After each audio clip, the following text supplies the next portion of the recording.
Clash of Clans adalah game yang mempunyai gaya permainan yang sangat unik dan menantang. Clash of Clans juga adalah game strategi yang mengharuskan pemain untuk menyerang desa orang lain. Clash of Clans ini menugaskan pemain untuk membangun desa mereka sendiri, menyerang desa pemain lain, dan menggunakan sumber daya seperti emas, elisir, dan elisir hitam.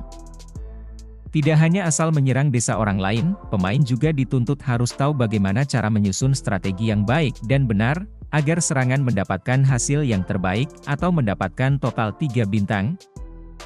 Tidak hanya itu yang membuat Clash of Clans ini semakin menarik di tahun sekarang, bukanlah dari gameplaynya, melainkan adalah banyaknya event yang luar biasa, dan juga banyaknya tantangan yang menguji pikiran pemain. Clash of Clans sekarang dibandingkan dahulu sangatlah jauh berbeda dari yang sekarang, contohnya seperti event-event dan update. Di Clash of Clans dari awal rilis 2012 sampai 2018 adalah masalah besar bagi pemain, dikarenakan tahun segitu Supercell tidak terlalu memikirkan event atau update pembaruan. Dengan alasan waktu peningkatan dan masalah lainnya, karena mungkin Supercell menginginkan pemain untuk berfokus pada throw up dan membangun desa. Jika kita putar waktu setelah dirilis pada tahun 2012, Clash of Clans ini segera menjadi game terlaris di Amerika Serikat dan salah satu game paling menguntungkan di seluruh dunia. Ya wajar saja karena dahulu game ini adalah game nomor 1 di zamannya. Game strategi yang berulang kali menghiasi deretan 10 besar game terlaris di App Store dan Google Play ini memang masih belum ada yang bisa mengalahkan. Karena memang game-game di zaman itu terbilang masih sangat minim game yang bertema online, sebenarnya banyak juga game pesaing Clash of Clans ini, tetapi belum bisa mengalahkan gameplaynya, tetapi malah kebanyakan game di zaman itu banyak yang meniru game ini. Ya, walaupun terkadang kesamaan gameplay meninggalkan kesan meniru yang konotasinya negatif. Namun beberapa di antara game tersebut sebetulnya tidaklah terlalu jelek untuk dimainkan. Bahkan tak sedikit pula di antaranya yang memiliki gameplay sangat seru, sehingga sayang sekali untuk dilewatkan keberadaannya, tetapi kebanyakan game tiruan sekalipun yang memang memiliki desain yang menarik, tapi tetap saja Clash of Clans adalah pilihan terbaik di zamannya. Perlu diingat, yang kita jelaskan kali ini adalah cerita Clash of Clans di tahun 2018 ke bawah, seperti event, update pembaruan, dan game pesaing lainnya, tetapi tenang, karena kita juga akan membahas juga versi Clash of Clans di zaman sekarang atau tahun 2024, yang pastinya berbeda jauh dengan zaman dulu. Alasan kami menceritakan dari awal, adalah agar kalian tidak bingung untuk memahami dengan isi cerita yang dibawakan.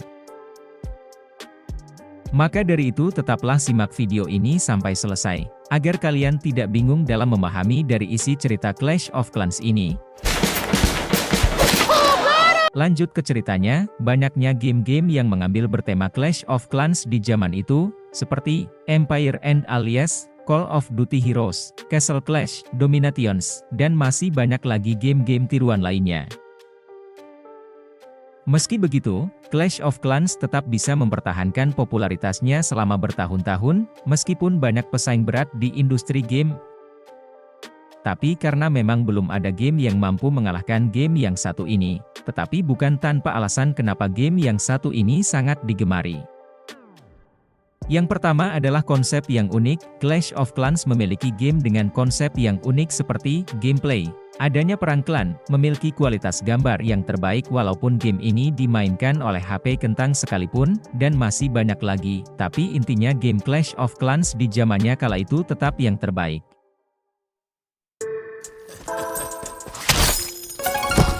Dan kali ini, sekarang kita akan masuki Clash of Clans di zaman sekarang, atau di tahun 2018 hingga 2024. Meskipun Clash of Clans ini adalah game terpopuler, Clash of Clans tidaklah selalu berjalan dengan mulus, banyaknya tantangan besar yang dihadapi oleh game ini.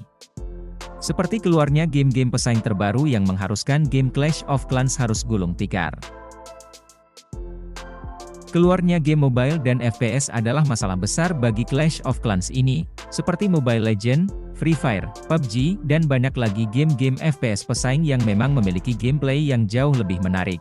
Namun yang menjadi masalah terbesar bukanlah oleh game-game pesaing itu, tetapi Supercell selaku developer game ini, tidak terlalu menghiraukan tantangan besar itu, dikala game-game mobile yang bermunculan.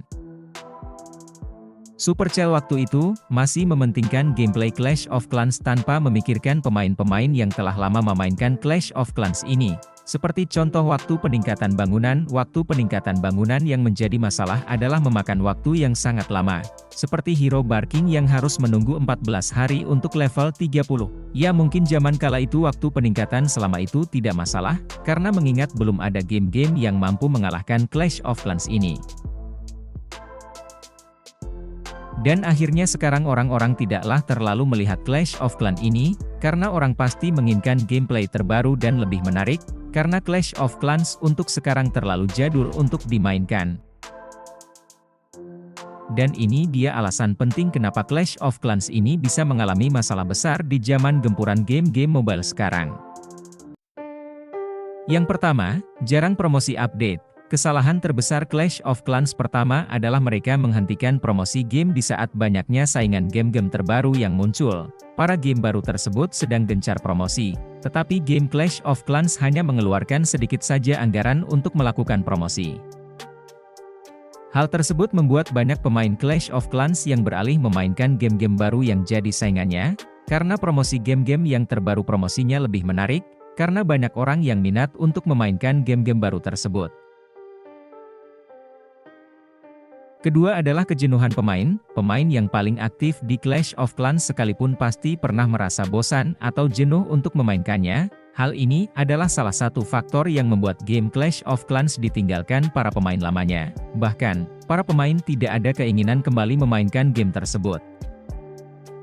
Biasanya, pemain menjadi bosan dikarenakan event dalam game Clash of Clans yang lebih sedikit. Bukan hanya itu saja, waktu tunggu membuat pasukan, spell dan juga upgrade level bangunan, pasukan, hingga spell yang waktunya cukup lama. Selain itu, Supercell belum mengadakan update fitur game yang lebih menarik. Hal itu membuat para pemain beralih ke game lainnya. Ketiga, strategi permainan yang sudah monoton. Saat memainkan game Clash of Clans pertama kali, memang sangat menantang dan seru untuk dimainkan, bahkan, penuh dengan strategi untuk menyerang benteng pertahanan yang dibangun musuh. Selain itu, kita bisa membuat benteng pertahanan bangunan yang kuat, sehingga tidak bisa ditembus oleh serangan musuh dengan mudah. Namun, apa jadinya jika sudah profesional atau pro player memainkan game ini? Tentunya dalam diri sendiri membutuhkan sebuah tantangan, maka dari itu, pensiun merupakan jalan yang sering dilakukan pemain Clash of Clans. Sayangnya, pihak developer belum memenuhi keinginan pemain tersebut, demikian alasan game Clash of Clans tidak seramai dulu saat ini. Disinilah awal kejatuhan Clash of Clans. Supercell, perusahaan pengembang game Finlandia kala itu, menghadapi tantangan besar ketika game Clash of Clans ini mulai sepi akibat persaingan dari game-game pesaing. Supercell selaku developer, seketika langsung turun tangan, dan langsung segera melakukan strategi untuk mengembangkan Clash of Clans ini kembali agar pemain tertarik lagi untuk memainkan game Clash of Clans ini. Dan kala itu para pemain telah banyak meninggalkan game Clash of Clans ini. Tentunya untuk mengupdate Clash of Clans ini, pastinya perlu modal yang tidak sedikit. Inilah tantangan besar bagi Supercell, maka dari itu Supercell sebagai pengembang Clash of Clans melakukan strategi agar bisa mendapatkan pundi-pundi uang, supaya agar bisa mempercepat update Clash of Clans ini agar lebih baik lagi. Strategi Supercell yang pertama adalah inovasi dan pengembangan produk. Supercell berupaya mengembangkan game-game baru seperti Clash Royale dan Brawl Stars. Diversifikasi portofolio produk membantu mereka bertahan dari modal yang menipis, dan berupaya menarik peminat pemain baru. Kedua, mengadakan komunitas dan turnamen.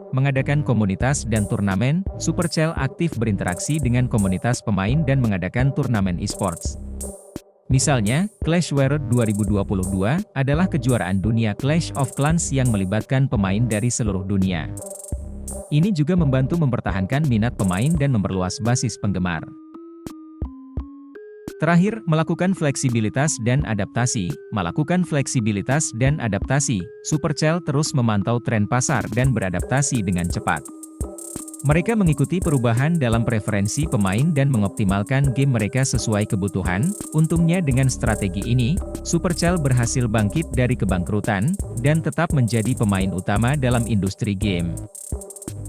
Dan hingga sekarang Supercell bisa belajar dari kesalahan yang besar agar tidak terulang kembali ego Supercell di kala itu, dan sekarang akhirnya Clash of Clans berhasil bangkit dari kebangkrutan, berkat update besar-besaran sekarang yang telah Supercell turunkan saat ini, dan sekarang pemain dapat memiliki kenyamanan ketika bermain game ini. Karena berkat adanya event dan acara yang menarik, seperti Clan War Liga, Super Event, event harian, dan banyak lagi update yang tak kalah menariknya, dan sampai saat detik ini, game Clash of Clans adalah game yang menjadi pilihan terbaik di tahun sekarang.